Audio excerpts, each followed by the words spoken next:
제가 말씀을 읽고 말씀 나누도록 하겠습니다. 로마서 8장 18절입니다. 생각하건대 현재의 고난은 장차 우리에게 나타날 영광에 비교할 수 없도다. 피조물이 고대하는 바는 하나님의 아들들이 나타나는 것이니 피조물이 허무한데 굴복하는 것은 자기 뜻이 아니요 오직 굴복하게 하시는 이로 말미암음이라. 그 바라는 것은 피조물도 썩어짐의 종로로 한 데서 해방되어 하나님의 자녀들의 영광의 자유에 이르는 것이니라. 피조물이 다 이제까지 함께 탄식하며 함께 고통을 겪고 있는 것을 우리가 아느니라. 그뿐 아니라 또한 우리 곧 성령의 처음 익은 열매를 받은 우리까지도 속으로 탄식하여 양자 될 것 곧 우리 몸의 속량을 기다리느니라. 우리가 소망으로 구원을 얻었음에 보이는 소망이 소망이 아니니 보는 것을 누가 바라리요. 만일 우리가 보지 못하는 것을 바라면 참음으로 기다릴지니라. 이와 같이 성령도 우리의 연약함을 도우시나니 우리는 마땅히 기도할 바를 알지 못하나 오직 성령이 말할 수 없는 탄식으로 우리를 위하여 친히 간구하시느니라. 마음을 살피는 이가 성령의 생각을 아시나니 이는 성령이 하나님의 뜻대로 성도를 위하여 간구하심이니라. 아멘. 성경에 보면 두 가지 근심이 있다고 말씀합니다. 하나는 제가 이제까지 지난주에 특별히 나누었던 세상적인 근심, 내 욕망 때문에 생기는 근심, 뭘 추구하다가 안 되니까 근심하고, 또 가져야 되는데 못 가지니까 또 걱정하고, 내 목표를 도달해야 되는데 도달하지 못하니까 불안하고 뭔가 성취감이 없는 것들, 이런 것들은 세상적인 근심이죠. 그러나 성경에 보면 하나님의 뜻대로 하는 근심이 있다라고 말씀합니다. 제가 그 구절을 읽어드립니다. 그냥 듣기만 하셔도 됩니다. 고린도 후서 7장 10절에 보면 이렇게 나옵니다. 하나님의 뜻대로 하는 근심은 후회할 것이 없는 구원에 이르게 하는 회개를 이루는 것이요 세상 근심은 사망을 이루는 것이라. 11절 보라 하나님의 뜻대로 하게 된 이 근심이 너희를 얼마나 간절하게 하며 얼마나 변증하게 하며 얼마나 분하게 하며 얼마나 두렵게 하며 얼마나 사모하게 하며 얼마나 열심 있게 하며 얼마나 벌하게 하였는가. 너희가 그 일에 대하여 일체 너희 자신의 깨끗함을 나타내었느니라. 사도 바울은 하나님의 뜻대로 하는 근심이 있다고 그랬습니다. 그러니까 근심 중에 긍정적인 근심이 있고 부정적인 근심이 있습니다. 긍정적인 근심은 죄를 짓고 나서 죄 짓는데 이거 어떡하지? 이 죄 용서받아야 되는데 어떡하지? 내가 누군가를 마음 아프게 했는데 이거 어떡하지? 이런 근심은 성령께서 우리 안에 일으켜주시는 근심입니다. 이 근심은 회개로 이끌며 좋은 영적인 열매를 거두도록 이끌어주는 그런 긍정적인 의미의 근심입니다. 그러니까 여러분이 도대체 근심하지 말라 그랬다고 아무 근심도 안 하고 아무 갈등도 안 하고 그러면 그 문제 있는 근심입니다. 우리는 근심할 줄 알아야 됩니다. 정당한 근심, 긍정적인 근심은 할 줄 알아야 됩니다. 그러나 우리의 대부분의 근심은 부정적인 쪽으로 치우쳐 있습니다. 돈 때문에 근심하고 목적 때문에 근심하고 관계 때문에 근심하고 더 누려야 될 것 때문에 근심하고 건강 때문에 근심하고 내 주변에 있는 사람 때문에 근심하고 등등등등등 사탄이 우리를 하나님으로부터 주님으로부터 떼어내서 요 앞만 바라보고 살게 하려는 그런 근심이 사실은 우리의 삶의 많은 부분을 차지하고 있습니다. 여러분 한번 여러분이 솔직하게 자기 자신을 놓고 생각해 보십시오. 여러분이 죄 때문에 근심하고 다른 사람을 아프게 하는 것 때문에 근심하는 것이 많은가? 아니면 다 내 문제, 갖는 거, 먹는 거, 입는 거, 자는 거, 건강, 미래, 소유 등등등등 때문에 근심하는가? 세상에 가까울수록 이런 근심이 많아집니다. 주님에게 가까울수록 이쪽 근심이 많아집니다. 이 모든 근심 가운데 특별히 우리가 빠지기 쉬운 이 두려움이란 근심, 어떻게 하면 내가 더 먹을까, 더 입을까 하는 이런 모든 근심의 문제뿐만 아니라 심지어는 내가 아프고 또 나를 힘들게 하는 여러 가지 환경이 나를 막 옥죄일 때 우리는 그런 가운데 근심합니다. 나 근심하지 않은데요? 그러면서 짜증낸 사람은 이미 근심하는 겁니다. 저는 이 어려움 잘 극복하고 있는데요? 그러면서 툭 건드리면 우역 하는 사람 근심하고 있는 겁니다. 여러분 솔직해지셔야 됩니다. 자기를 모르면 괜찮아요, 문제 없어요, 저 잘 극복하고 있어요, 저 건강해요, 저 하나님이 도와주고 계세요. 그런데 싹 건들면 훅 하고 튀어나오는 사람, 하나님 도와주시는 것 경험한 사람 아닙니다. 그냥 말로만 그렇게 하는 겁니다. 이제까지 30년 신앙생활 하온 질문의 정답만 탁탁 얘기해 주는 것이지 진짜 자기 몸으로 체험해서 나온 것이 아닙니다. 오늘 저는 그 문제를 다루려고 합니다.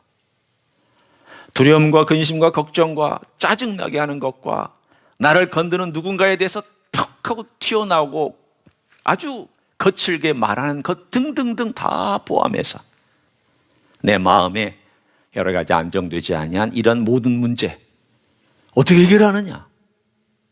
내가 해결하느냐? 그러면 여러분 교회 올 필요 없습니다. 내가 수련을 쌓아서 하느냐? 예배 드릴 필요 없습니다. 내가 정말 노력을 많이 해서 극복하느냐? 그러면 기도할 필요 없습니다. 성경은 그렇게 말하지 않습니다. 너희들이 하는 건 아니다. 내가 도와주는 것이다.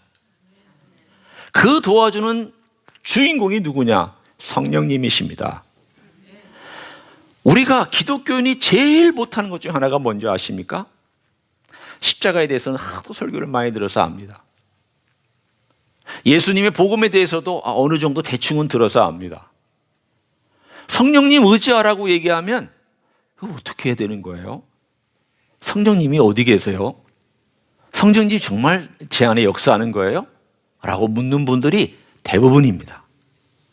오늘 저는 그 문제를 같이 나누려고 합니다. 이미 나누고 있지만 계속 나눕니다.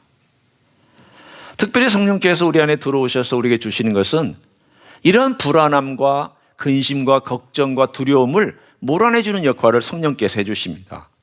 지난 시간에 나눴죠? 우리는 두려워하는 종의 영을 받지 아니하였다. 우리는 양자의 영, 앞에 있는 말과 대조해서 말한다면 담대하게 아버지 앞에 나아갈 수 있는 양자의 영, 곧 우리를 양자 삼아주신 하나님의 영이신 성령님 우리가 받았다. 따라서 담대하게 아버지께 나아갈 수 있는 그런 마음을 갖게 된 것은 바로 성령님이 우리에게 계시기 때문이다. 이건 삶의 여러 모양이 나타납니다. 하나님 아버지 앞에 담대하게 나아갈 수 있는 사람은 사랑 앞에서도 담대합니다. 하나님 아버지 앞에 담대하게 나아갈 수 있는 사람은 세상의 걱정과 근심과 염려에 대해서 담대합니다. 이건 이퀄입니다. 그런데 어떻게 이 담대함이 우리에게 생겼느냐? 우리에게 생긴 거 아닙니다. 하나님 아버지의 온전한 사랑이 우리 안에 들어왔고 그걸 성령님께서 우리 안에 가지고 들어오셨기 때문에 우리는 아버지께 담대하게 나아갈 수 있습니다. 여러분, 자식이 어렸을 때 엄마 아빠 침대에 자려고 그러는데 쑥 열고 들어옵니다. 그냥. 이놈들은 왜 이렇게 예의가 없는 겁니까? 그러면 여러분 어떻게 합니까? 이놈들아 예의 좀 지켜라 이렇게 얘기합니까? 아니, 어렸을 때 그 2살, 3살, 4살, 5살 되는 그 꼬맹이들이 문 열고 들어오면 번개친다고 문 열고 들어오고 뭐 이상한 소리 나면 무서워서 다다다다다다 튀어들어. 벌써 복도에서 다다다다다 뛰어들어오는 소리가 나면은 엄마 아빠는 준비를 딱 하고 있다가 문이 확 열리는 순간 침대로 가운데로 쏙 뛰어들어오는 두 놈을 맞이할 준비를 합니다. 그러면서 이렇게 얘기를 합니다. 이렇게 예의가 없냐? 이렇게 얘기할까요? 아닙니다. 무섭지? 이렇게 얘기합니다. 번개 치니까 무섭지, 두렵지. 그리고는 번개치는 그 밤 두 아이를 엄마 아빠 사이에서 재워줍니다. 이 아이들이 담대하게 뛰어들어올 수 있는 건 뭘까요? 엄마 아빠가 언제든지 맞아준다는 것을 알기 때문입니다. 우리가 하나님 아버지 앞에 담대하게 뛰어갈 수 있는 것은 하나님께서 언제든지 anytime, any place 맞아주신다는 것을 자식은 압니다. 자식이 아닌 사람은 모릅니다. 자식인 사람은 압니다. 그런데 오늘 그 자식이라도 때로 혼돈할 때가 있습니다. 고난이 너무너무 오랫동안 지속되면 안개 속을 걷는 것처럼 느껴집니다. 과연 하나님이 나를 사랑하실까? 너무 힘들고 고난이 많으면 기도하다가도 갑자기 회의가 생깁니다. 어떨 때 예배 드리다가도 내가 이 예배를 계속 이렇게 드려도 될까? 감동도 없는데, 아니 감사도 없는데 내가 이 예배를 계속 드려도 될까? 이런 생각이 들 때가 있습니다. 그 문제를 오늘 로마서는 우리들에게 이렇게 다뤄주고 있습니다. 오늘 여러분이 이미 읽은 거지만 이렇게 여러 모양의 고난이 현재 우리 그리스도인들에게도 있다라는 걸 가르쳐 줍니다. 한번 보십시오. 어떤 표현들을 쓰고 있는지 한번 눈으로 확인해 보시기를 바랍니다. 18절 현재의 고난, 20절 허무한데 허무, 21절 썩어짐, 그리고 22절 함께 고통, 고통이란 단어. 자, 제가 네 가지 단어를 썼습니다. 하나는 고난, 끝부분에 고통, 비슷한 말이니까 허무, 썩어짐, 요 네 단어를 사용하고 있는데 이 네 단어의 공통점이 뭐냐면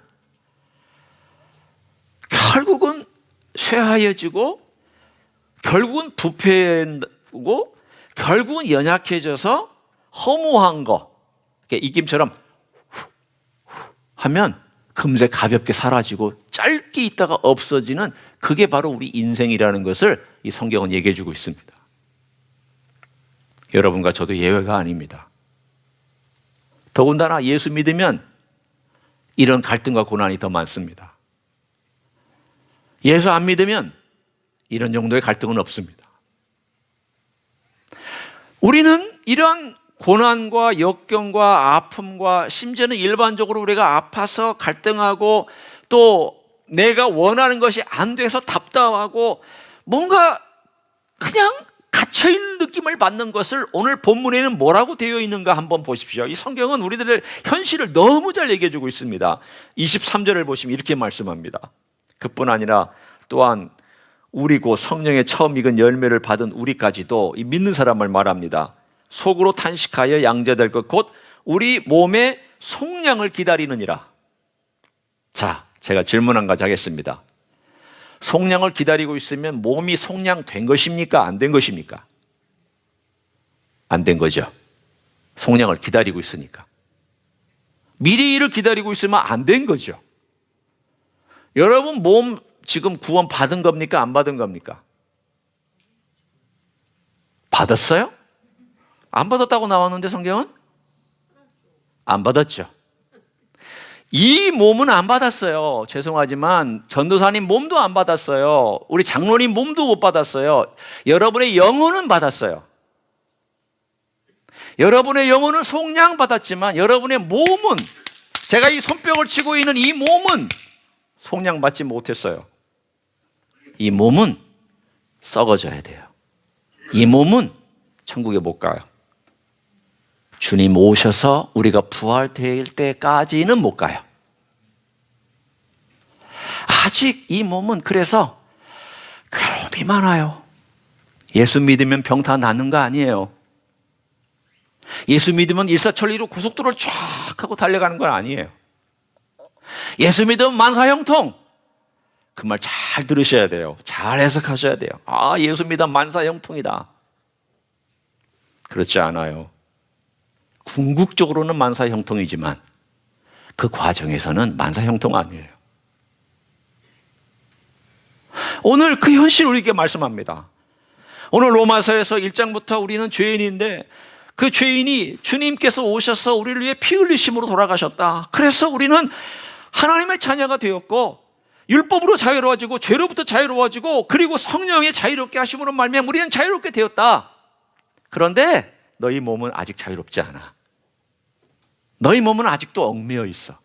병 때문에 얽매여 있고 육체의 갈등 때문에 얽매여 있고 너희들의 한계에 얽매여 있고 너희들이 지은 죄 때문에 얽매여 있고 그 죄의 결과로 얽매여 있어.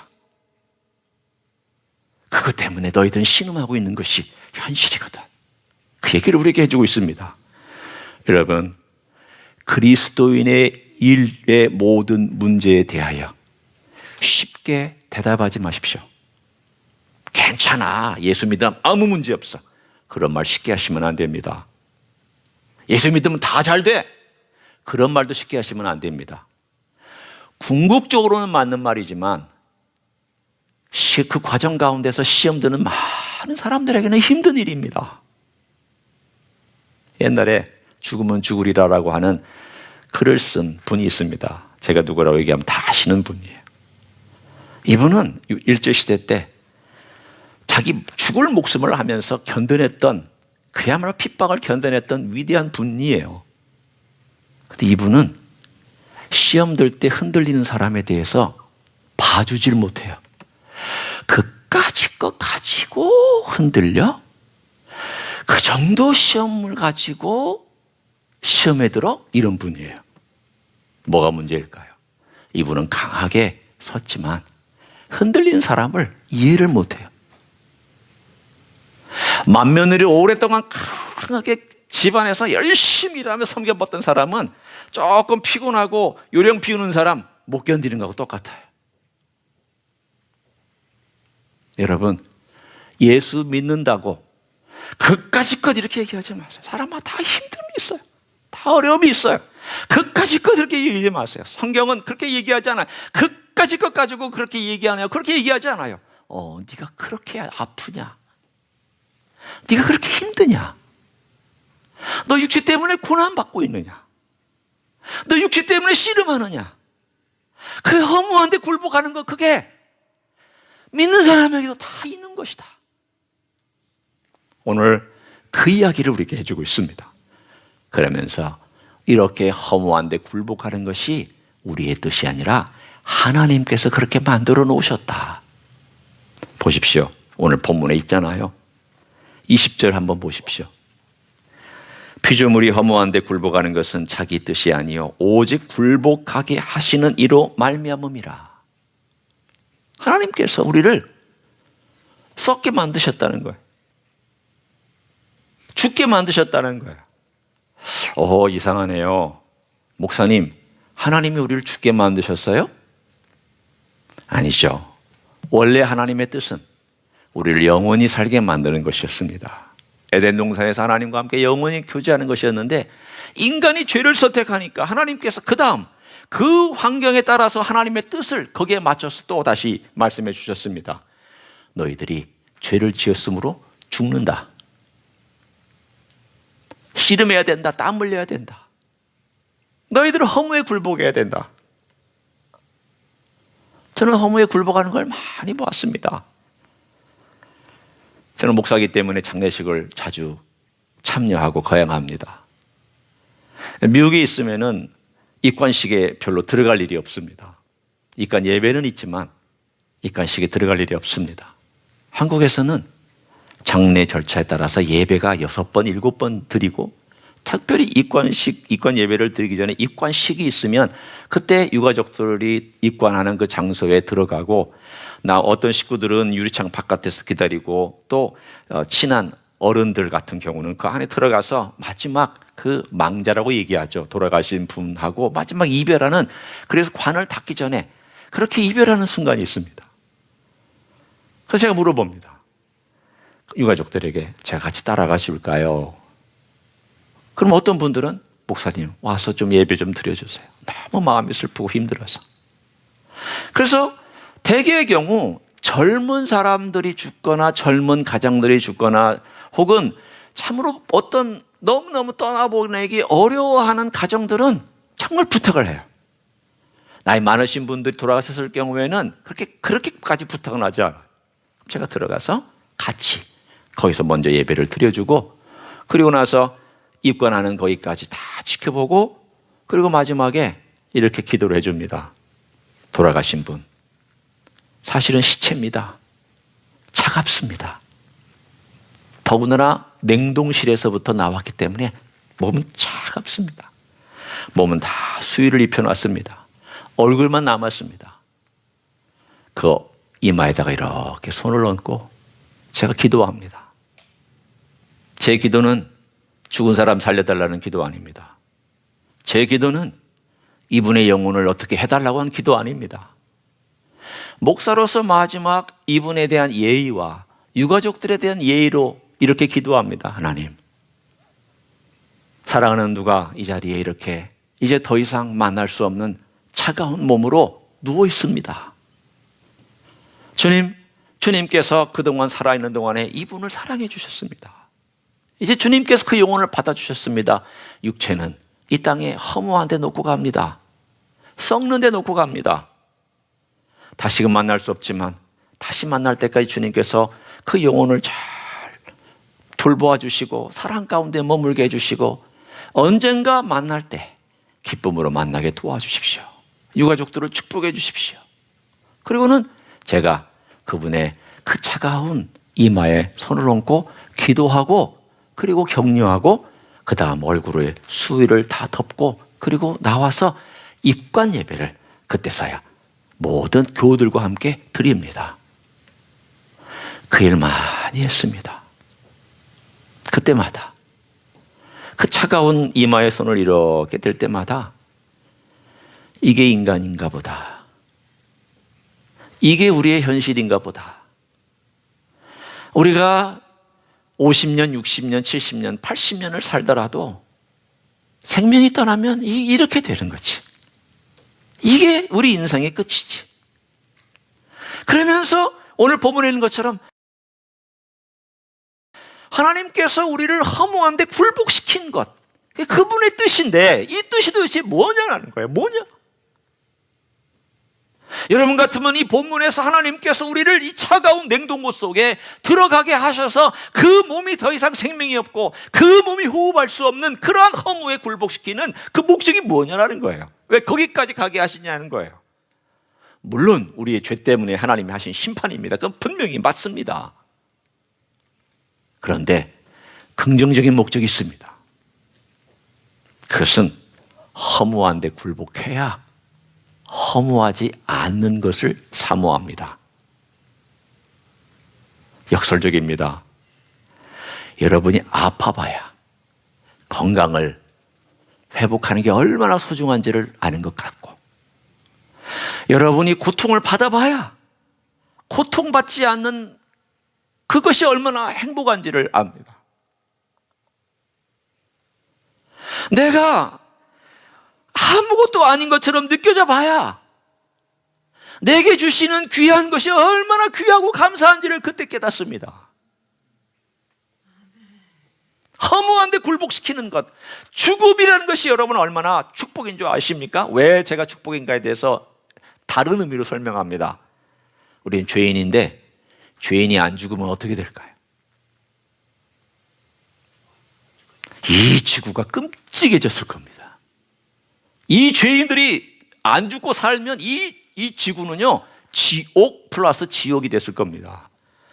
죄인이 죽으니까 그래도 이 정도예요. 그런 생각 해보셨어요?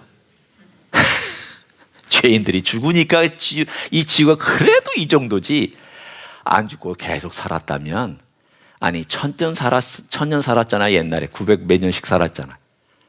벌 받았잖아요.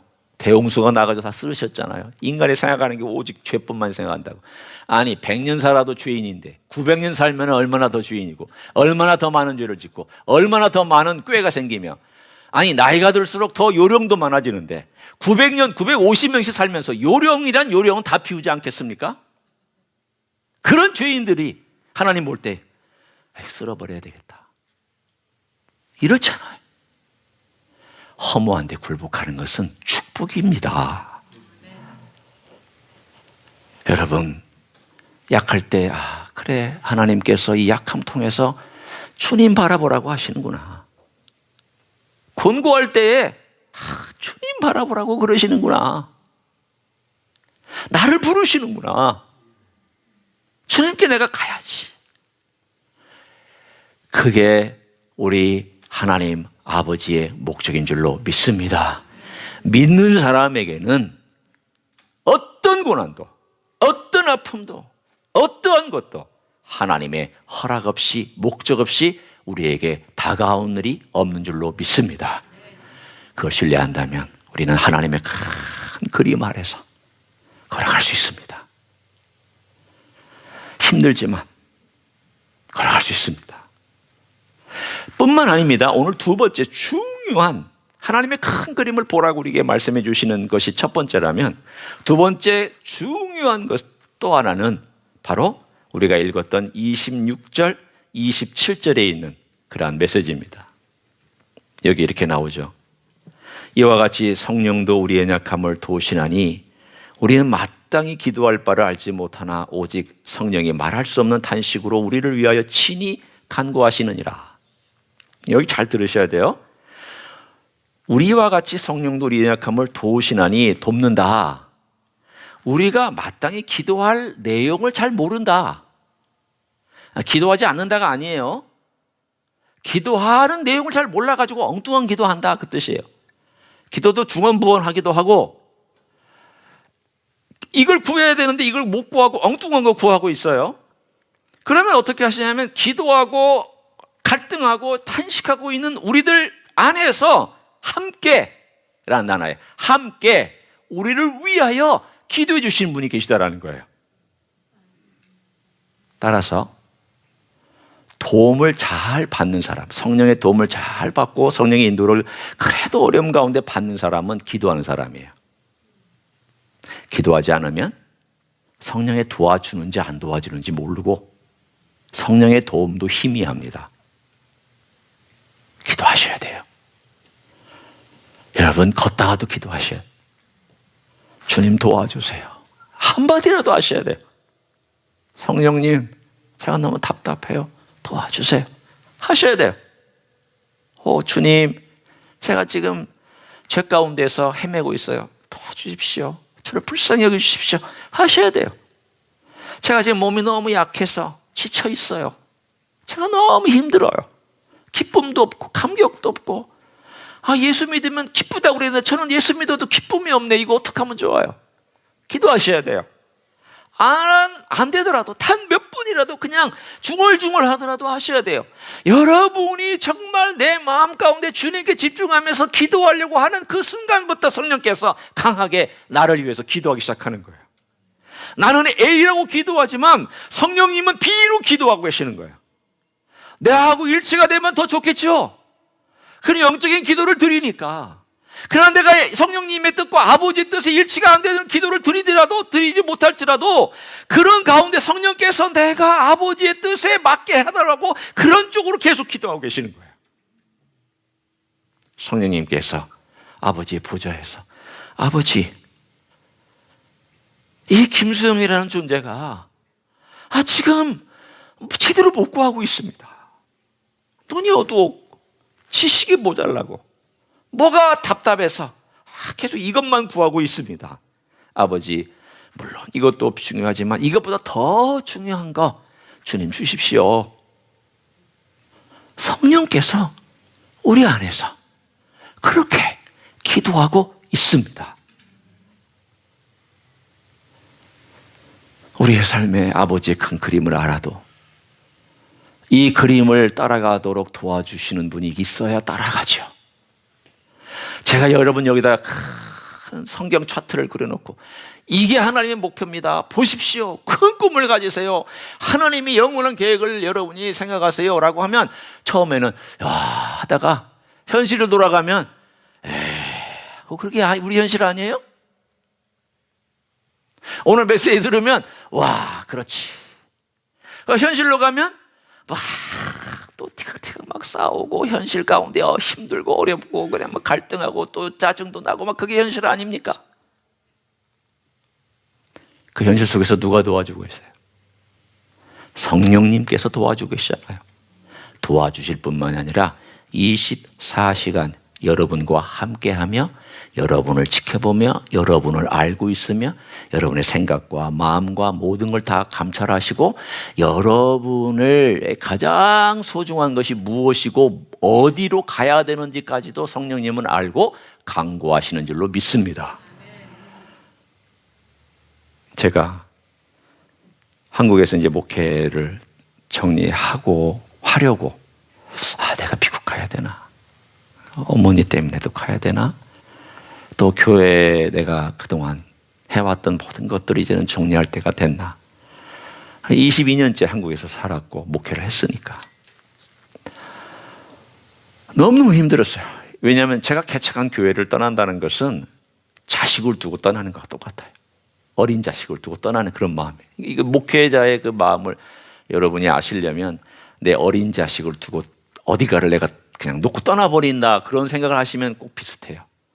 너무 힘들어서 제가 교회 알지도 않고 떠나기 전에 거의 한 1년 전쯤 8개월에서 한 10개월 전쯤에 기도원에 갔어요. 너무 마음이 힘들고 그때 1년 동안 기도를 했거든요. 내가 가야 되나 말아야 되나 있어야 되냐 말아야 되냐 더 해야 되냐 아니면 가야 되냐 너무 힘들어서 기도원에 가서 이렇게 어떤 기도원에 가면 이렇게 산책길이 있는데 산책길마다 우리 주님의 3년의 공생애의 그 장면들을 이렇게 조각처럼 해놓은 그런 기도원이 있어요. 이렇게 따라 쭉 올라가면 저 산 등성이까지 올라가면 따라서 올라가면서 여기서 기도하고 그 다음 또 장소에서 기도하고 또 좀 더 올라가서 기도하고 이렇게 해서 한 7, 8군데 이렇게 해서 마지막 그 부활의 동굴에서 나와서 부활하신 그 장면까지 직접 부조와 이렇게 동산처럼 해놓은 데까지 이렇게 올라가면서 기도하는데 다 하고 거기까지 갔는데 저는 기도하러 올라가면 그 부활의 동산에서 뭔가 쫙 하고 하나님께서 말씀하실 줄 알았어요. 이제 뭔가 마음이 환해져야 되잖아요. 부활의 동산에 왔는데 마음이 부활의 역사가 있어야 되는데 부활의 역사가 안 나타나는 거예요.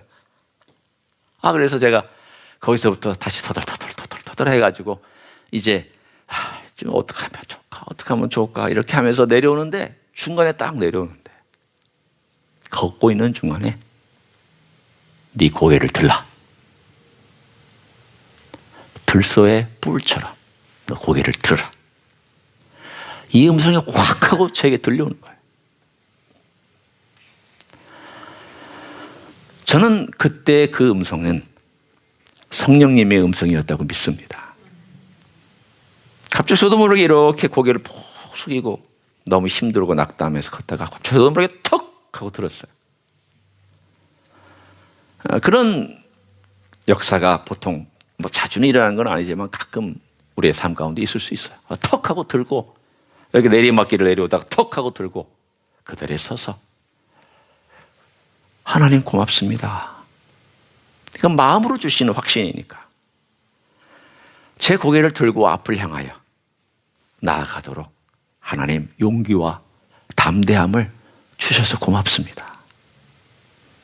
내려오는 길에 하나님의 응답을 받고 그리고 나서 그해 여름 지나고 나서 그해 봄에 그 다음 해 봄에 제가 발표를 했습니다. 이제 제가 한국 사역을 마치고 미국으로 들어가겠습니다. 힘들었던 과정인데 이 모든 과정 속에서 성령께서 갈등하는 우리 기도하는 가운데 어떻게 하면 좋지? 뭐가 주님이 원하시는 걸까? 주님이 어떻게 인도하시나? 정말 우리가 주님 앞에 우리가 뭘 구할지를 모르지만 하여튼 도와달라고 하나님 인도해달라고 나를 불쌍히 여겨달라고 어떻게 되느냐고 우리가 기도하면 성령께서 때로는 음성으로 때로는 발걸음으로 때로는 환경을 열어주심으로 때로는 위대한 어떤 일들을 혹은 작은 일들 뭐든지 간에 그분께서 아버지의 뜻에 따라 우리를 인도하여 주실 줄로 믿습니다. 그런 생애를 성령님과 동행하며 살아가시기를 예수님의 이름으로 간절히 축원합니다. 기도하시겠습니다.